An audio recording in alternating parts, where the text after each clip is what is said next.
Does the generation gap feel larger in your church than it used to? I'm betting it does. That's the point of this episode. And we're going to explain why.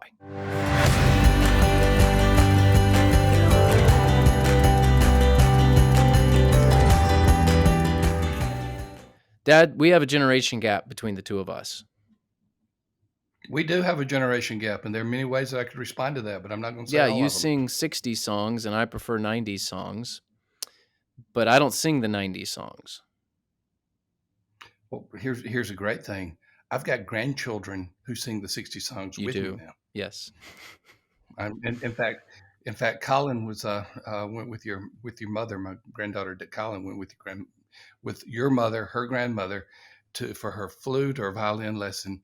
And the violinist said, "Collins, what music do you prefer?" And she says, "Oh, I like anything by the Carpenters." Oh, well, congratulations. You have indoctrinated at least part of the family into your 60s music. Well, it's a very real thing, and we've talked about this, in passing. It's been kind of a point among many points when we give presentations. But I want to take this YouTube episode and dive a little deeper. You know, the generation gap is larger now than it's ever been. And do you know, just do you, point one? Can you guess? Like, why would that be? You mean you're referring to age? Well, people are living longer. I mean, Well, so a male infant in 1900, you have in the notes, expected to live to 46. Well, I'm not a male infant, but I am a male who is almost 67 years old. So I'm 21 years past that life expectancy. if we were now. living in 1900, the year 1900, you would be an anomaly. So, No, if we were living in 1900, I'd be dead. well, probably. But I'm giving Yeah, you the benefit yeah. of the doubt that you would have extended your life far beyond what was expected. Yeah, in 1900, a male Okay. infant was expected to live to be 46, female to 48.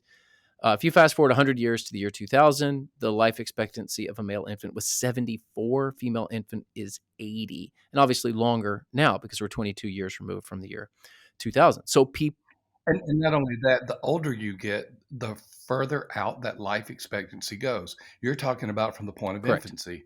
So if you are my age, almost 67 years old, probably haven't checked, but my guess is the life expectancy would not be 74. I'm probably not anticipating my death in 7 years. It'd probably be closer to the 80s, maybe even mid Yes, 80s. I would think so. I don't know the well, if you make actuary tables for insurance companies, you would know all that stuff off the top of your head. But the bottom line is people are living longer, and what was once 2 or 3 generations in a church, really just 2, because if people were not even making it to 50, you have 2, maybe 3 generations in a church. It's now you've got 5 generations in a church now. I'd say most established churches have 5 different generations. Okay, so my current life expectancy with actuarial tables, my current life expectancy is 84 Well, years old. congratulations. You have extended. Well, I've got to get some books done pretty quick. You've got a lot. You're under contract to write a lot of books. You better get going. Yes, absolutely. Okay, so the bottom line with this one is, why does the generation gap feel larger than it used to? Well, people are living longer, so you have more generations in your church, and that sounds very simplistic, and it is, but I don't think people consider that enough. It's 100 years ago, you only had 2, maybe 3 generations in a church. Now you've got 5, and it is a whole lot harder to bridge the generation gap between a 12-year-old and an 82-year-old. And you just Right. didn't have to do that 100 years ago. It was not necessary, but now it is. These days, a great grandchild, or looking at the other one, a great grandparent is not an anomaly. It is something that is more and more common. And more common. And yes, it's something that, to have a great grandparent or even a great great grandparent back in the day would have been extraordinarily unusual, and now it's not so much. So, all right, so and it's not a bad thing. People living longer is obviously a good thing. We don't want people to have short lives, but it does mean larger generation gaps in the church. But there's something else that's happening that At the same time that people are living longer, technology gains are increasing at a faster rate. You know, I used to think for my age, I was pretty adept at technology, and I'm clarifying and making sure the caveat is there for my age. Now I'm not even sure if that's the case. It's just it's difficult to Dad, you keep don't up. even use Slack. So let's just end this conversation. You think you're tech savvy? You don't even use Slack. I use Slack. They're brown khakis. Okay, so why does the generation gap feel larger now than before? Well, people are living longer, and at the same time they're living longer, technology gains are increasing. So your older people are having to catch up more quickly than they did in the past. And they feel that.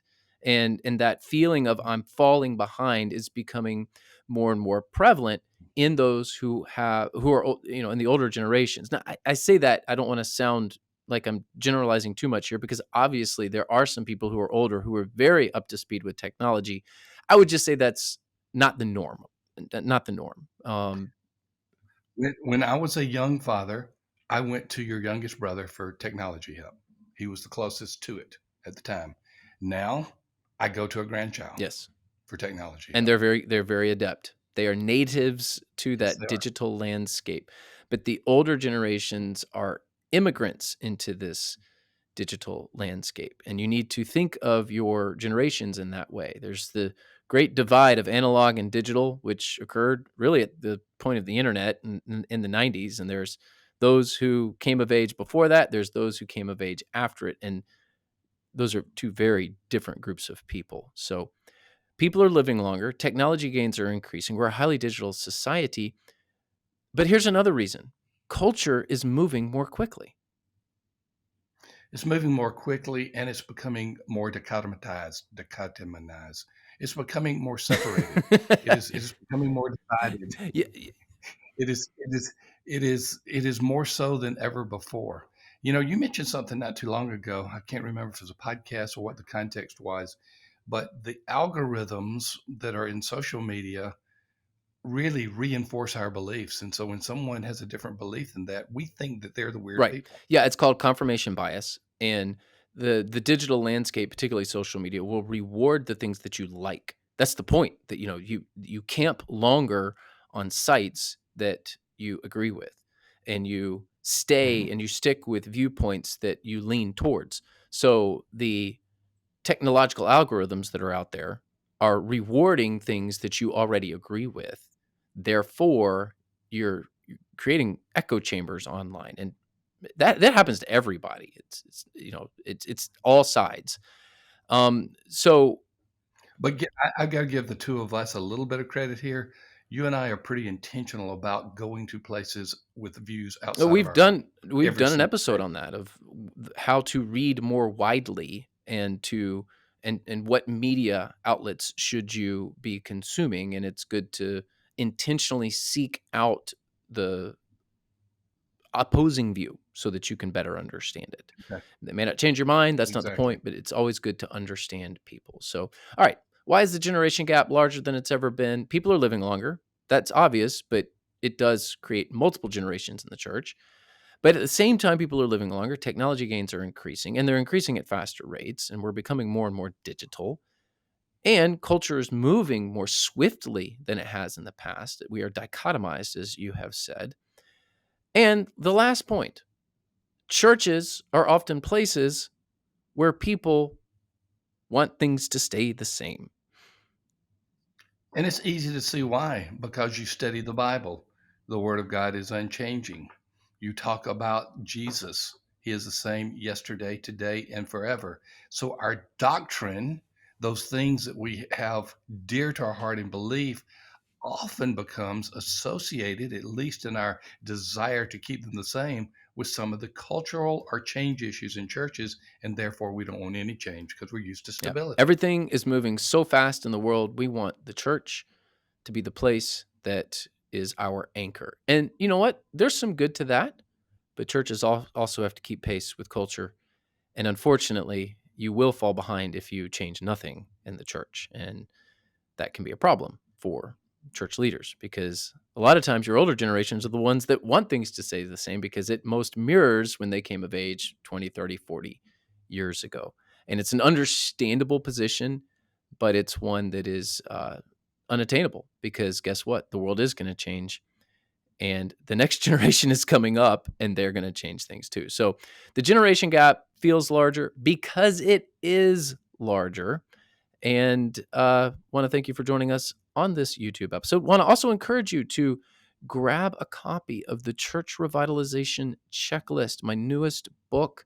Really excited to present it to you. It is a hopeful and practical guide for leading your congregation to a brighter tomorrow. Some of these issues are covered in the book. In fact, I got some of this data from the book. I reread a chapter and put it in here. So go get the Church Revitalization Checklist. Link in the show notes. Also, we are offering to you, special, our YouTube listeners and viewers, 30 days free of our silver membership at Church Answers. So go to churchanswers.com/free. You can also click the link in the show notes. Join over 1,900. We're so close to 2,000. 1,900 church leaders as they answer each other's questions along with our experts. Great community there at Church Answers Central that comes with the silver membership. So click on the link and go get that. Try it out. 30 days free on us. And please like this video, hit subscribe, visit us at churchanswers.com, where we are growing healthy churches together.